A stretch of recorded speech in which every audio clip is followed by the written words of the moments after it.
মার্জিয়া বেগমের হঠাৎ করে নিজেকে পৃথিবীর সবচেয়ে সুখী মানুষটা মনে হতে থাকে। কে বলেছে সে ধনী নয়?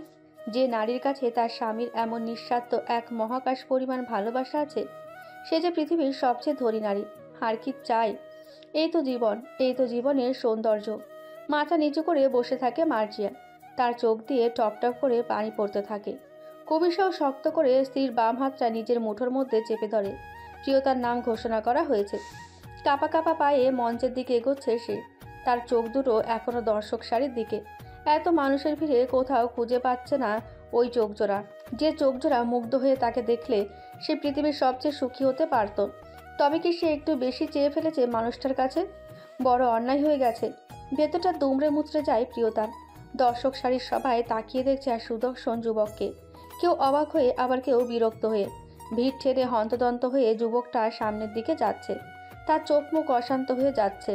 আরে কি আপনি এভাবে ঠেলাঠেলি করছেন কেন? তার চোখ মুখ অশান্ত হয়ে আছে।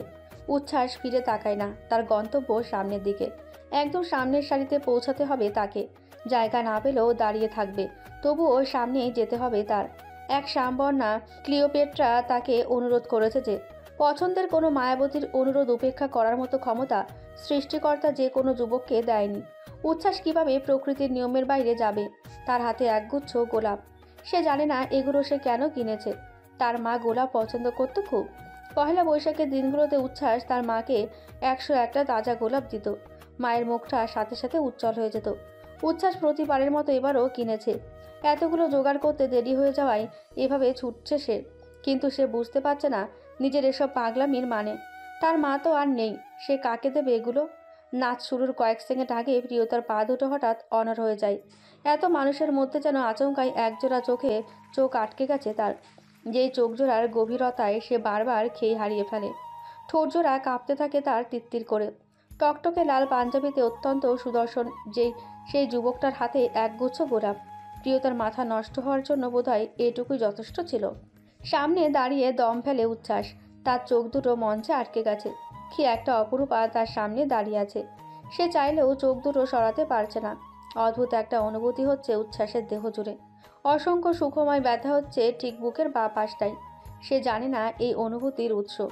কবিগুরু বুঝি এমন হৃদয়ের অধিকারীদের কথা চিন্তা করে লিখেছিলেন। চোখের পানে চাহিনু অনিমেষ, বাজিল বুকে সুখের মতো ব্যথা। শাড়িটায় এভাবে মেয়েটাকে মানিয়ে যাবে উচ্ছ্বাস ভাবতে পারেনি। সামান্য সাজে অষ্টাদশী তরুণীকে অসামান্য লাগছে।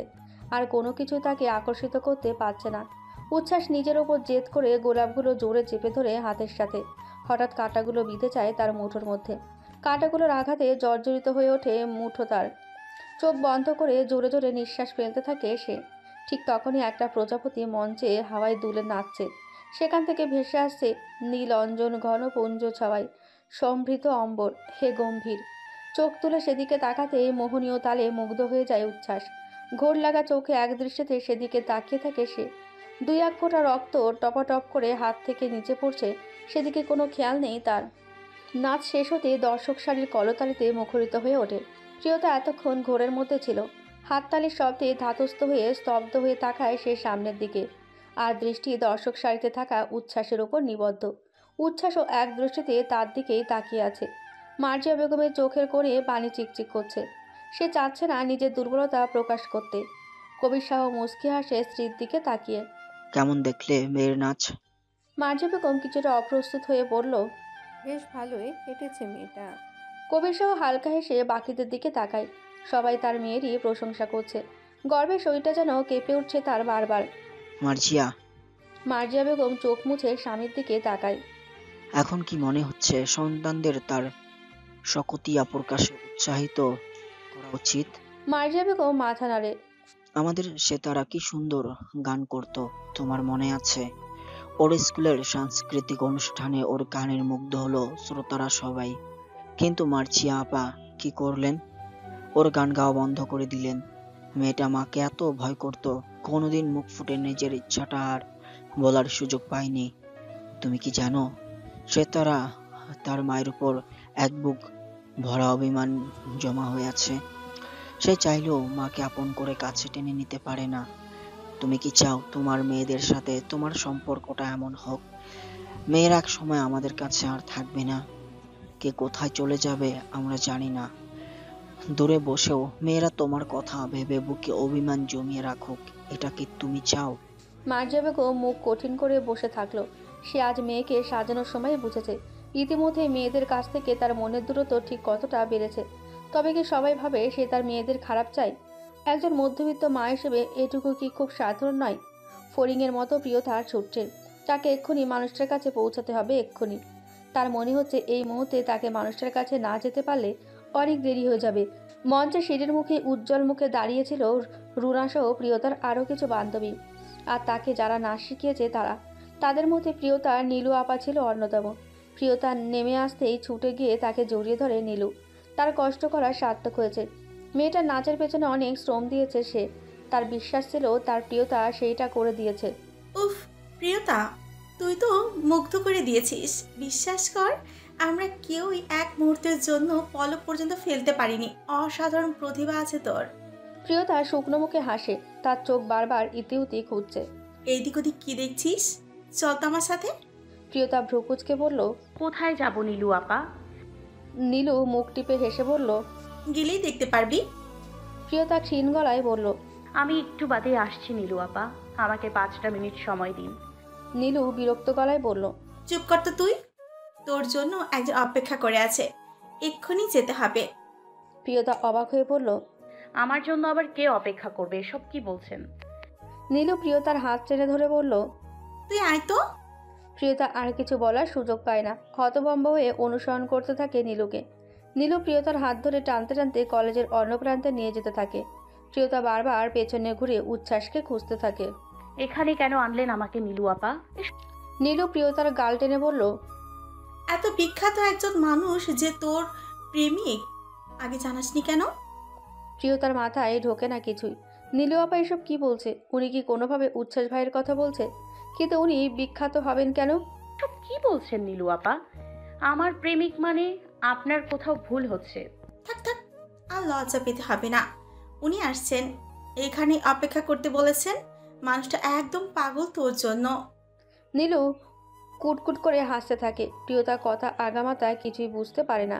নীলু আবার নিশ্চয়ই অন্য কারোর সাথে তাকে মিলিয়ে ফেলেছে। মিনিট পাঁচেকের মাথায় নীলু উজ্জ্বল মুখে হালকা চিৎকার দিয়ে বলল, ওই তো উনি চলে এসেছেন। প্রিয়তা নীলুর দৃষ্টি অনুসরণ করে নিজের উল্টো দিকে তাকাতেই ভয়াবহভাবে চমকে ওঠে। তার সিদ্ধারাবে একটা শীতল স্রোত নেমে যায়। এই লোকটা এখানে কেন? আবার দেখা হওয়ার কি খুব প্রয়োজন ছিল ওনার সাথে? কি চাই উনি প্রিয়তার কাছে? পাথরের মূর্তির মতো অনড় দাঁড়িয়ে থেকে প্রিয়তা। নীলু ছুটো যায় সেদিকে। এই যে নিয়াজ সাহেব, ওকে এনেছি, আমার দায়িত্ব শেষ। চারিদিকে এত শোরগোল, বুঝতেই পারছেন অনুষ্ঠান হচ্ছে। সেরকম নিরিবিলি জায়গা বলতে এটাই আছে। আপনার প্রেমিকা তো লজ্জায় শেষ। নিয়াজ মোর্শেদ বাঁকা ঠোঁটে হাসে। প্রিয়তার শরীর জ্বলে যায় হাসি দেখে। নীলু প্রিয়তার কাছে এসে চাপা গলায় বলল, কথা শেষ করে রিহার্সাল রুমে চলে আসিস। দলীয় নাচের জন্য শেষ সময়ের প্রস্তুতির ব্যাপার আছে। প্রেমিককে পেয়ে আবার ভুলে যাস না। প্রিয়তা জোরালো গলায় নীলুর দিকে তাকিয়ে বলল। খুব বেশি বেশি হয়ে যাচ্ছে নীলু আপা। নীলু মুখে আঁচল চাপা দিয়ে হাসতে হাসতে চলে যায়। প্রিয়তা জড়সড় হয়ে দাঁড়িয়ে থাকে। সে এখন কোনো ঝামেলা চাচ্ছে না। তুমি তো দারুণ নাচ করো, জানতাম না তো। প্রিয়তা লাল চোখে তাকায় নিয়াজের দিকে। আপনি আমাকে কেন ডেকেছেন? আর নীলু আপার সামনে নিজেকে আমার প্রেমিক পরিচয়ই বা দিয়েছেন কেন? নিয়াজ শব্দ করে হাসে। লোকটার হাসি খুবই জঘন্য। কথায় আছে একটা মানুষের চরিত্র তার হাসিতেই অনেকটা ফুটে ওঠে। দয়া করে উত্তরটা দিন। আমার জানা মতে আমার বাড়ি থেকে বিয়েটা ভেঙে দেওয়া হয়েছে। আপনার সাথে আমার আর কি সম্পর্ক থাকতে পারে? আপনি কেন আমাকে অনুসরণ করছেন? নিয়াজ মোর্শেদ বুকে দুই হাত বেঁধে প্রিয়তার দিকে তাকিয়ে থাকে হাসি মুখে, যেন খুব মজা পাচ্ছে সেই মেয়েটার কথায়। প্রিয়তা একরাশ বিরক্তি নিয়ে চলে যাওয়ার জন্য ঘুরে দাঁড়াতেই নিয়াজ শক্ত করে তার বাম হাত চেপে ধরে। ঘটনার আকস্মিকতায় হতবিহ্বল হয়ে যায় প্রিয়তা। অবাক হওয়ার মাত্রাও যেন অতিক্রম করে ফেলেছে সে। দাঁতে দাঁত চেপে প্রিয়তা নিয়াজের চোখের দিকে তাকিয়ে বলল, আপনার এত বড় সাহস, আপনি আমার হাত ধরেছেন? হ্যাঁ, ধরে ফেললাম তো। এখন কি করবে তুমি? চিৎকার করে মানুষ ডাকবে? তা ডাকতে পারো। ইতিমধ্যে হয়তো জেনেছো, এই কলেজে আমার প্রতিবার ঠিক কোনো পর্যায়ে কেউ আমাকে অসম্মান করে কথা বলা তো দূরের কথা, আমার দিকে তাকিয়ে কথা বলার সাহস রাখে না এখানে। প্রিয়তা ঘন ঘন শ্বাস ফেলে। সবাই কি জানে ভালো মানুষের মুখোশের আড়ালে ঠিক কেমন একজন মানুষ আপনি? নিয়াজ প্রিয়তার হাত ছেড়ে দিয়ে শান্ত হয়ে দাঁড়ায়। সবাই জানো তুমি আমার প্রেমিকা, এতে ক্ষতি নেই, বরং লাভ আছে তোমার। কলেজের সবাই তোমাকে দেখিয়ে বাড়তি খাতির করবে, কেউ কোনো জোর দেবে না তোমাকে। ঝাঁকিয়ে ওঠে প্রিয়তা। আমার কোনো বাড়তি খাতিরের প্রয়োজন নেই। আর কিভাবে বোঝালে আপনি বুঝবেন আমি চাই না আমি আপনার পেছনে এভাবে পড়ে তোমার চাওতে বা না চাওতে কোনো কিছু যায় আসে না। আমি সব সময় স্ত্রী হিসাবে তোমার মতো একটা মেয়ে চেয়েছি, যাকে চাবি দেওয়া বোতলের মতো আমি ব্যবহার করতে পারবো। আমি যেভাবে বলবো সেভাবে চলবে এমন মেয়ে। আমার মনে হয়েছে তুমি এমন ধরনই। আর মধ্যবিত্ত ঘরের মেয়েদের পরিবার অনেকটা রক্ষণশীল হয়, তারা মেয়ের বিয়ের পর আর কোনো ঝামেলা চায় না। প্রিয়তার অসহ্য লাগতে থাকে সামনে দাঁড়িয়ে থাকা এই মুখোশধারী লোকটার কথা। তার ইচ্ছে করছে চিৎকার করতে, কিন্তু মনে হচ্ছে না চিৎকার করে কোনো লাভ হবে। দেখো প্রিয়তা, একটা কথা যত তাড়াতাড়ি মাথায় ঢুকিয়ে নিতে পারবে ততই তোমার জন্য ভালো হবে। আমি যখন ভেবেছি তোমাকে বিয়ে করব, তবে করবই। ও হ্যাঁ, তোমার আবার কোনো প্রেমিক নেই তো? থাকাটা অস্বাভাবিক কিছু নয়। তোমার মতো মেয়েদের একজন বাউন্ডলে ভবঘুরে এবং বেকার প্রেমিক থাকে, যারা সারা জীবন স্বপ্ন দেখাতেই জানে, স্বপ্ন পূরণ করতে নয়। প্রেমিকার বিয়েতে রাতে একটু পাগলামি করবে, কিছু নির্ঘুম রাত পার করবে, তারপরে সব ভালোবাসা শেষ। তোমার যদি এমন কেউ থাকে, তাকেও আমার কিছু যায় আসে না। বিয়ের পর প্রেমিককে কিভাবে ভোলাতে হয় আমার জানা আছে। লোকটা স্পর্ধা দেখে হতবাক হয়ে যায় প্রিয়তা। দুই গালে সপাটে দুটো থাপ্পড় মারতে পারলে বোধহয় শান্তি হতো এখন। এদিকে হঠাৎই মঞ্চ থেকে প্রিয়তাকে ছুটে যেতে দেখে অবাক হয় উচ্ছ্বাস। মনে হয় এই ফুলগুলো বুঝি আজ ওই মেয়েটার জন্যই ফুটেছে। উচ্ছ্বাস জানে এ ধরনের অনুভূতি তার জন্য অন্যায়, তার ভবিষ্যৎ অনিশ্চিত। প্রিয়তা মধ্যবিত্ত বাবার একটা রাজকন্যা। তার কৃষ্ণ গহ্বরের মতো অতিশয় কালো জীবনটার সাথে প্রিয়তার প্রজাপতির ডানার মতো রঙিন জীবনটা বড্ড বেমানান। কিন্তু এই হৃদয়ের চেয়ে বড় আদালত কি দুনিয়ায় কিছু আছে? সে কি কোনো বাঁধন বারণ মানে? সে নিজেও জানে না এর পরিণাম কি। যে মানুষটা তার বিপদের সময় পাশে দাঁড়িয়েছে, সে কি তার ক্ষতি করতে পারে? কলেজ আঙিনার প্রতিটা কোণায় উন্মাদের মতো প্রিয়তাকে খুঁজে চলেছে উচ্ছ্বাস। প্রখর রোদে মাথা ঝাঁঝা করছে তার, দরদর করে ঘাম পড়ছে তার কপাল চুইয়ে। কোনো কোণা বাকি নেই তার খুঁজতে। মোটামুটি ফাঁকা একটা জায়গায় দাঁড়িয়ে যায় সে। কোথায় গেল মেয়েটা হুট করে? হঠাৎই কিছুটা দূরে চোখ যাওয়ায় থমকে যায় সে। খুব ভালো করে দেখতে চোখ সরু করে তাকায়। আচমকায় বুকটা ঈষৎ কেঁপে ওঠে তার। প্রিয়তাই তো, কিন্তু তার পাশের মানুষটা কি? কার সাথে এভাবে কথা বলছো? আপনি কেন এতগুলো কথা বলার সাহস পাচ্ছেন জানেন? কারণ আমি আপনাকে সেই সুযোগটা দিচ্ছি। আর সুযোগটা দিচ্ছি কারণ আমার বাবা আমাদের অসভ্যতা শেখায়নি। তবে এরপর আমাকে কিংবা আমার পরিবারকে অসম্মান করে আর একটা কথা বললে আমি আমার বাবার শিক্ষা ভুলে যাব। নিয়াজ হাসি মুখে বলল। কি করবে তুমি? প্রিয়তা রাগে গজগজ করতে করতে ছুটে চলে যায় সেখান থেকে। নিয়াজ বাম হাত দিয়ে মাথার চুল ঠিক করতে করতে শীষ বাজিয়ে সুর ওঠায়। সানুর মতো জমে এক দৃষ্টিতে সেদিকে তাকিয়ে আছে উচ্ছ্বাস। মনে হচ্ছে বুকের পাঁজরগুলোকেও খুব অযত্নে একটা একটা করে ভাঙছে। তার কেন এমন লাগছে? সে তো মেয়েটাকে ভালোবাসে না, কখনো বাঁচতে চায়নি। মনের কোনো কোনায় অনুভূতির জন্ম হলে এতটা কষ্ট হতে পারে? লোকটাকে উচ্ছ্বাস চিনতে পারে। এই লোকটাই তো প্রিয়তাকে দেখতে গিয়েছিল। তবে কি প্রিয়তা পছন্দ করে ফেলেছে তাকে? আবারও মনোযোগ হচ্ছে তাদের মধ্যে, আবারও যোগাযোগ হচ্ছে তাদের মধ্যে। দুই হাঁটু সমানভাবে কাঁপতে থাকে উচ্ছ্বাসে। ব্যর্থ মনে হচ্ছে নিজেকে। সব কিছু ভেঙে গুড়িয়ে দিতে ইচ্ছে করছে তার। একটু আগে দিনটাকে যেমন রঙিন লেগেছিল, এখন ঠিক ততটাই ধূসর লাগছে সব কিছু। দুই চোখ ভীষণভাবে জ্বালা করতে থাকে তার। এক নারীর জন্য ধ্বংস হয়েছিল ট্রয় নগরী, ঠিক তেমনই এক নারীর জন্যই মফস্বল শহরটা শেষ করে ফেলতে ইচ্ছে করছে উচ্ছ্বাসের। বড় করে শ্বাস ফেলতে ফেলতে জোর কদমে হাঁটতে থাকে উচ্ছ্বাস। তার হাতের মুঠোর মধ্যে থাকা ফুলগুলোকে আবর্জনা মনে হচ্ছে এখন।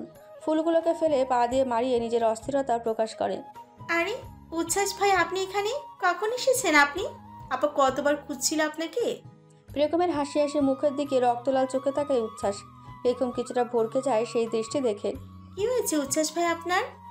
এমন লাগছে কেন আপনাকে? সব ঠিক আছে তো? উচ্ছ্বাস উত্তর দেয় না। এক উৎসহীন রাগ অভিমানে যেন বোবা হয়ে গেছে সে। পেখমের এবার কিছুটা সন্দেহ হয়। উচ্ছ্বাসের পায়ের কাছে বেশ অনেকগুলো তাজা লাল গোলাপ পড়ে আছে। মাত্রই উচ্ছ্বাস পা দিয়ে মারিয়েছে সেগুলো। পেখম উচ্ছ্বাসের দিকে অবাক চোখে তাকিয়ে বলল, আপার সাথে দেখা হয়েছে আপনার? নাচ দেখেছেন আপার? উচ্ছ্বাস চাপা রোষের সাথে বলল, আমি কারো নাচ দেখতে এখানে আসিনি, কারোর সাথে দেখা করতেও নয়। তোমার আপা এমন কিছুই হয়ে যায়নি যে আমার সময় নষ্ট করে তার নাচ দেখতে আসবো। আর একটা কথা ভালো করে শুনে রাখো, আমি যত তাড়াতাড়ি সম্ভব তোমাদের বাড়ি ছাড়বো। আর ততদিন তুমি বা তোমার আপা কেউ আমার সামনে আসবে না। আমি তোমাদের ছায়া দেখতে চাই না, মনে থাকবে? কথাটা শেষ করে উচ্ছ্বাস জোরে জোরে দম ফেলতে থাকে। সমস্ত রাগ অভিমান পেখমের ওপর ঝাড়ে সে। নিজেও জানে না এই মেয়েটাকে কেন এত কথা বলল সে। ওর কোনো দোষ নেই। পেখম কাতর চোখে উচ্ছ্বাসের দিকে তাকায়। তার মাথায় আসে না সে কি এমন করলো যে উচ্ছ্বাস ভাই এভাবে কথা বললো তার সাথে। কোনো খারাপ কথা তো বলেনি। আর তার মনে হয়েছিল আপার সাথে হয়তো ওনার সব ঠিক হয়ে যাচ্ছে আস্তে আস্তে। আপাকে এত সুন্দর শাড়িটা উপহার দিল, হঠাৎ করে কি হলো তাদের মধ্যে? পেখমের মাথায় আসে না। পয়লা বৈশাখের দিনটা কবির সাহের খুব পছন্দ। তার মধ্যবিত্ত পরিবারে সাধ্য অনুযায়ী আয়োজন করতে ভালো লাগবে সে এই দিনটাই। যেহেতু আজ সারাদিনই প্রায় প্রিয়তার কলেজেই কাটিয়ে দিয়েছে তারা, তাই রাতের খাবারে আজ পান্তা ভাত আর ইলিশ মাছের ব্যবস্থা করেছে মার্জিয়া বেগম।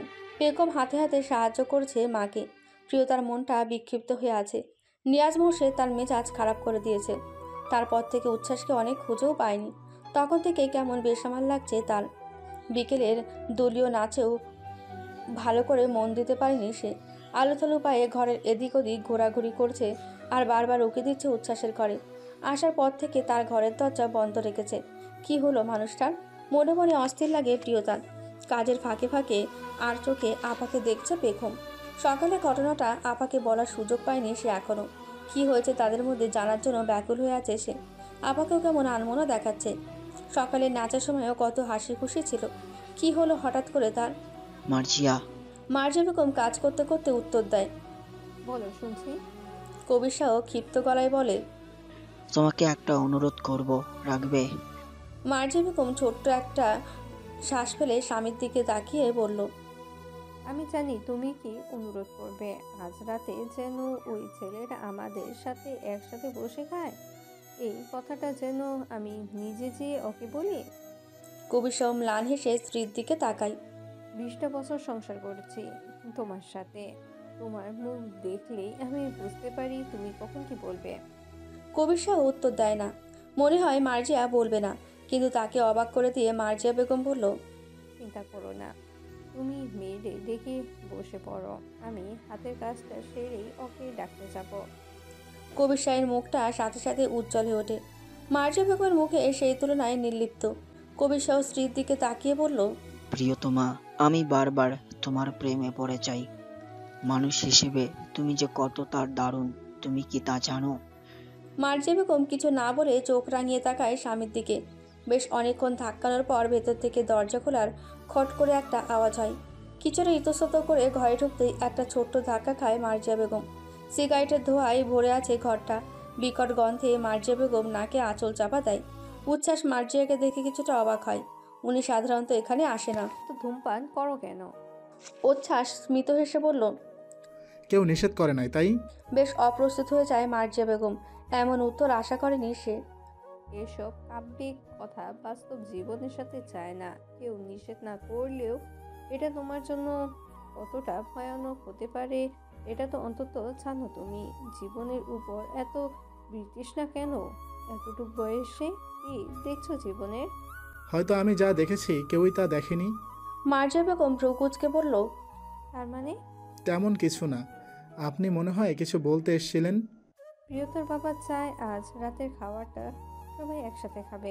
তুমি যেহেতু আপাতত আছো এখানে, তুমিও আমাদের সাথেই খাবে। আজকে টেবিলে খাবার দেওয়া আছে, আমরা অপেক্ষা করছি। মার্জিয়া বেগম কথা শেষ করে দরজার দিকে পা বাড়াতেই উচ্ছ্বাস পেছন থেকে থমথমে গলায় বলল, ক্ষমা করবেন, আমার খিদে নেই। আপনারা আমার জন্য অপেক্ষা না করে খেয়ে নিন। মার্জিয়া বেগম কঠিন মুখে উচ্ছ্বাসের দিকে তাকায়।